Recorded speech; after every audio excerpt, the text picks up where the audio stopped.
Okay. All right, cool. One of the homes I showed you checked your boxes. So now what? You decide you want to move forward. So the first step, I will make sure we have all the information on the property. So I'll have a conversation with the listing agent, try to find out as much as they can. Typically, the listing agents are they're really supposed to be tight-lipped about the current situation.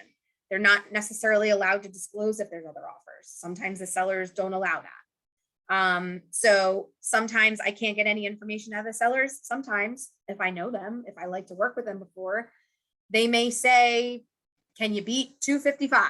Like they'll help me out. So I'll have a conversation with the listing agent. And I will try to get the seller's disclosure. The seller's property disclosure is like a 7-page document.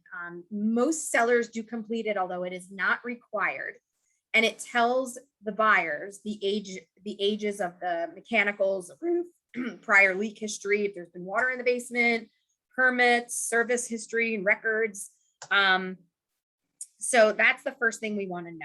Aside from visually seeing the property, then we want to know specifics if they have it. So I'll get that. If that's been filled out, I'll make sure that we have that before we make an offer. And then I'm going to look at comparable properties that have sold nearby. They're comparable properties that have sold. I refer to them as comps. That's like the term comps. What are the comps?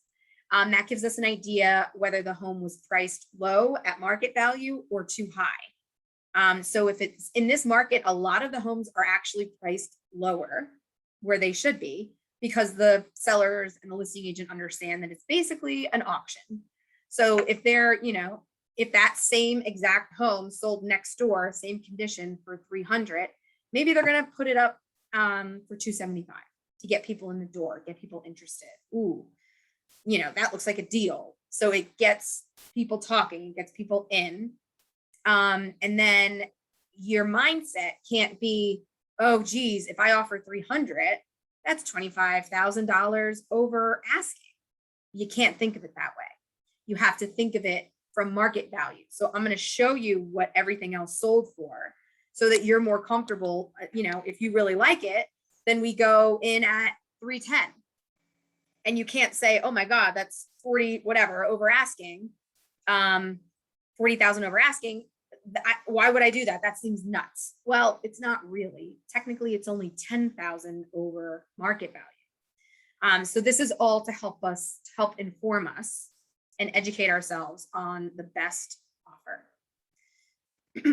So in addition to price, we're also going to talk about terms, which I hinted at earlier when we were going through the process. That's when we make an offer, I will fill out what's called a proposal to purchase. So when I make an offer, I submit the proposal to purchase along with your pre-approval letter. That constitutes the total, full, complete offer.